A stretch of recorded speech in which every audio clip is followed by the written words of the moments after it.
তারা ভেবেছিল দুই তিনটা আসন দেখিয়ে, ক্ষমতার ভাগ বাটোয়ারার লোভ দেখিয়ে তারা গণ অভ্যুত্থানের শক্তিকে কিনে নেবে।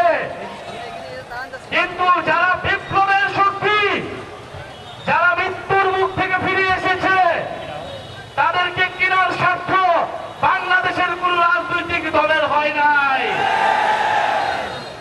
বলা হয়েছে দরজা নাকি খোলা আছে।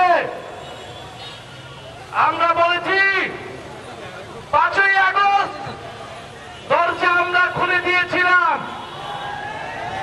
আসাদ আব্দুল্লাহ বলেছে আমরা এই অভ্যুত্থানের নেতৃবৃন্দ আপনাদের জন্য দরজা খুলে দিয়েছিলাম। 5ই আগস্ট আমরা বলেছিলাম আসুন জাতীয় সরকার করি, দেশটাকে পুনর্গঠন করি, সকল বিভাজন সবকিছুর উঠে গিয়ে বাংলাদেশকে নতুন করে গড়ে তুলি। কিন্তু তারা আমাদের সেই প্রস্তাবে সায় দেয়নি।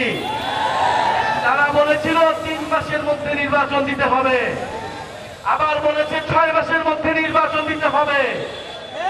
ক্ষমতার ভাগ বাটোয়ারা ছাড়া দেশ সংস্কারের কোনো বিষয়েই তাদের কোনো সমর্থন পাওয়া যায়নি।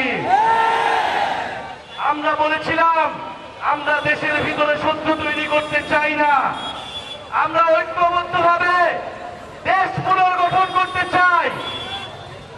আমরা এখনো বলছি নির্বাচনী ভাগ বাটোয়ারা নয়, দেশ সংস্কারে আমাদের দরজা এখনো খোলা আছে।